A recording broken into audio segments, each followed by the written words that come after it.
Oke, jadi kita lanjutkan ya. Jadi di seminar hasil kali ini, Saudari Sheila ya akan mempresentasikan hasil penelitiannya yang berjudul Analisa Pengendalian Kualitas Cacat Kaleng Rajungan menggunakan metode Statistical Process Control atau SPC. Oke, untuk mempersingkat waktu silahkan langsung saja ya Sheila untuk mempresentasikan dalam 15 sampai 20 menit saja. Nanti lebih fokus di bagian bapak analisa data. Ya, terima kasih atas kesempatannya. Assalamualaikum warahmatullahi wabarakatuh. Yang saya hormati Ibu Andindita selaku dosen pembimbing saya dan teman-teman sekalian yang telah hadir pada seminar hasil skripsi saya. Perkenalkan, saya Sheila Indriawati, NIM 2011-7156. Di sini saya akan mempresentasikan skripsi saya yang berjudul Analisa Pengendalian Kualitas Cacat Kaleng Ranjungan menggunakan metode Statistical Process Control.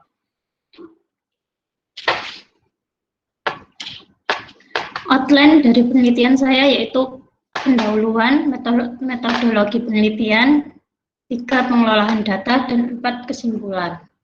Pendahuluan, latar belakang.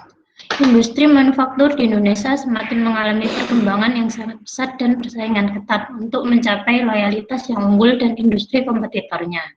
Agar perusahaan dapat bersaing dengan produk-produk lain yang ada di pasaran, maka perusahaan harus mampu berkembang atau meningkatkan kualitas produk. Karena produk yang berkualitas adalah faktor yang sangat mempengaruhi keunggulan dalam bersaing. Tujuan dari penelitian ini yaitu untuk mengetahui apakah pengendalian kualitas pada PT GMCP berada di dalam batas kendali dan aturan statistik. 2. Untuk mengetahui urutan prioritas permasalahan cacat kaleng pada PT Graha Makmur Cipta Pratama. 3. Untuk mengetahui faktor-faktor apa saja yang mempengaruhi kerusakan pada ranjungan kaleng di PT Graha Makmur Cipta Pratama. Batasan masalah yang diambil dalam penelitian ini yaitu 1. Batasan penelitian ini tidak menghitung estimasi biaya. Yang kedua, produk cacat diamati pada proses penutupan kaleng menggunakan mesin simmer dan proses pasteurisasi. Yang ketiga, penelitian ini berfokus pada kerusakan kaleng secara visual. Metodologi penelitian. Yang pertama,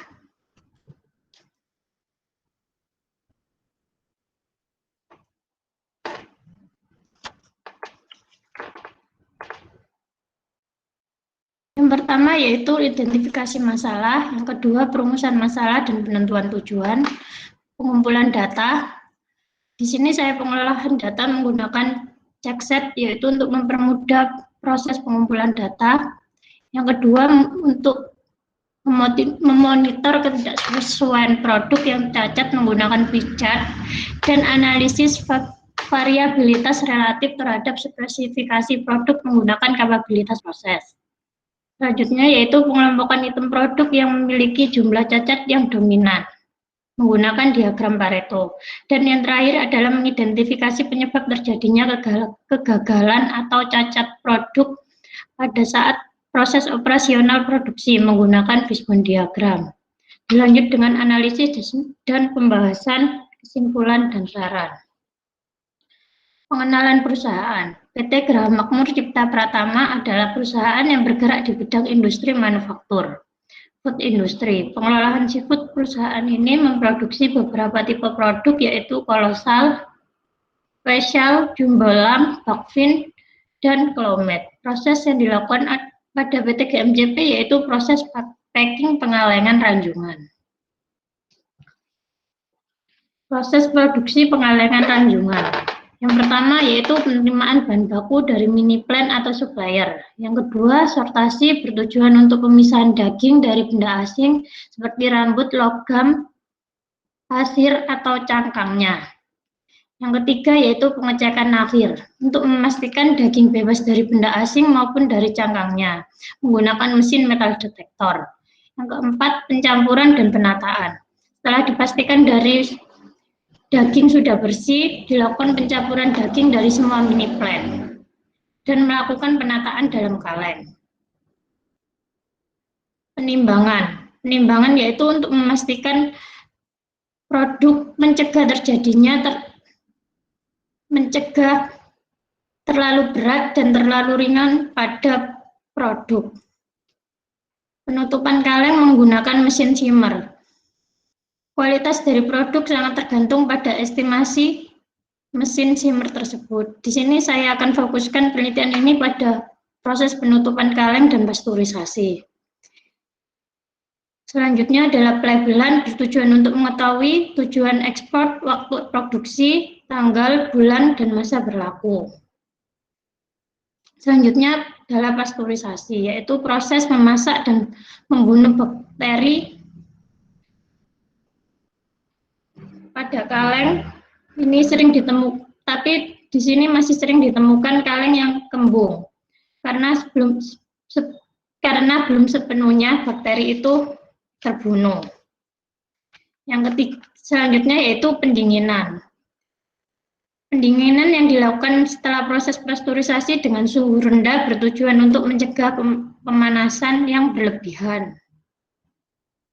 Selanjutnya yaitu pengepakan, proses pengemasan produk ke dalam master karton. Selanjutnya adalah penyimpanan menggunakan suhu rendah untuk menjaga kualitas daging ranjungan. Setelah proses penyimpanan adalah proses distribusi, yaitu tahap penyaluran barang dari produsen ke konsumen. Pengolahan data yang pertama di sini saya mengolah data menggunakan checkset pada kurun waktu 1 tahun, yaitu pada Januari sampai Desember 2020. Jenis cacat di sini yaitu yang saya teliti yaitu penyok, bocor, dan kembung. Hasil dari pijat dan kapabilitas proses dari data di atas yaitu dapat dilihat terdapat 3 titik yang keluar batas kendali atas. Proses dapat dikatakan terkendali jika tidak ada titik yang berada di luar batas kendali dan nilai CP lebih dari 1. Nilai CP yang didapatkan yaitu kurang dari 1. Nilai CP ditentukan dengan metode interpolasi. Diagram Pareto dapat dilihat dari persentase kumulatif. Jadi prioritas cacat yang perlu diperbaiki adalah cacat kaleng penyok dan kaleng kembung, karena kedua cacat tersebut sudah mencapai 70%.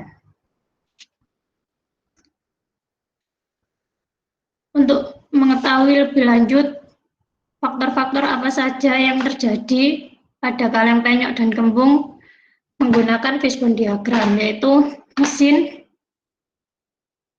penyebab dari mesin, kaleng penyok dan bocor yaitu kaleng bergesekan di konveyor, kerja mesin kurang optimal, kaleng tersangkut pada mesin shimmer.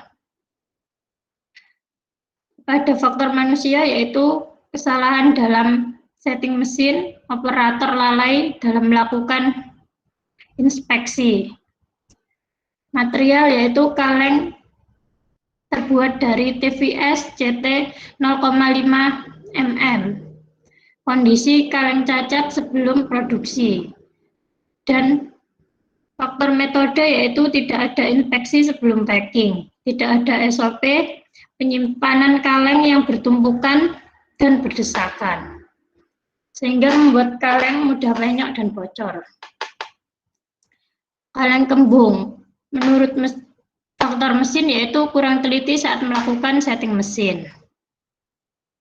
Faktor material yaitu kaleng terkontaminasi, kualitas raw material buruk, terdapat bakteri dari dalam produk, ranjungan kurang matang dengan baik. Faktor manusia yaitu operator lalai dan dalam melakukan inspeksi. Dan faktor metode yaitu kebersihan kurang terjaga, tidak adanya SOP.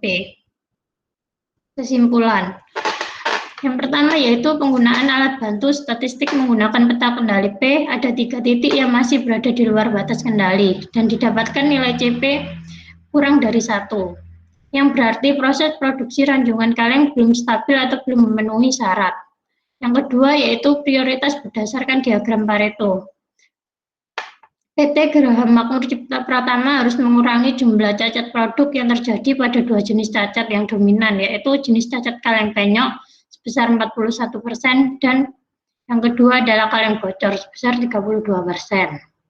Yang ketiga didapatkan analisa fishbone diagram dapat diketahui faktor yang menjadi penyebab kerusakan atau cacat dalam ranjungan yaitu berasal dari material atau bahan baku, faktor manusia, faktor metode, dan faktor mesin. Terima kasih.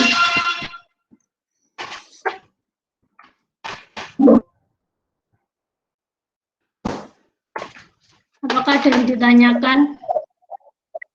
Silakan langsung saja kalau ada yang mau ditanyakan atau masukan untuk Hela.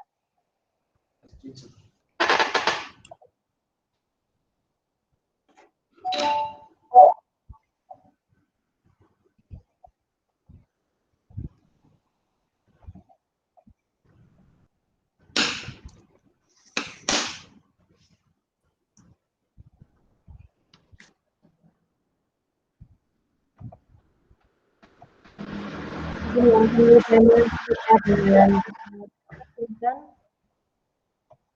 ada yang mau ditanyakan? Ada Gadis, Nabila di sini dan yang lain.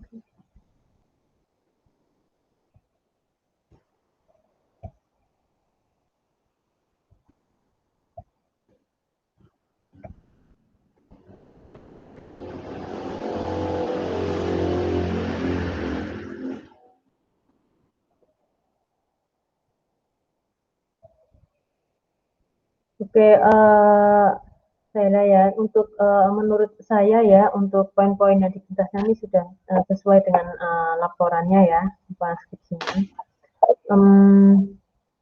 Mungkin perlu ditambahkan saja ya. Jadi disimpulkan bahwa bagaimana sih pengendalian kualitas di sana itu ya melihat nilai CP-nya tadi ya.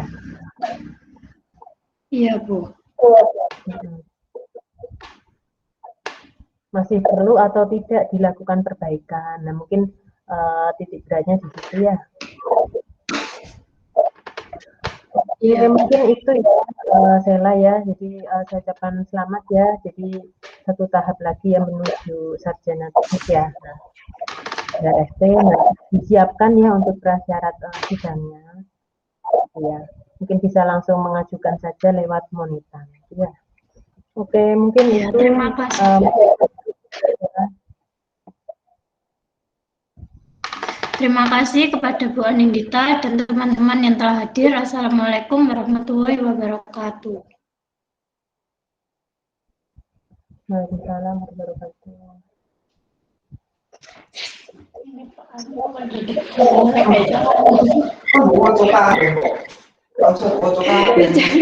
Ya, kemarin ngomong ini berkata.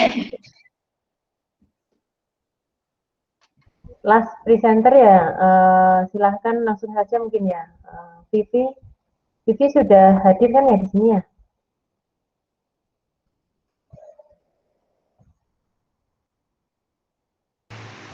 Sudah. Oke, langsung saja Bu ya, disiapkan slide-nya untuk di present.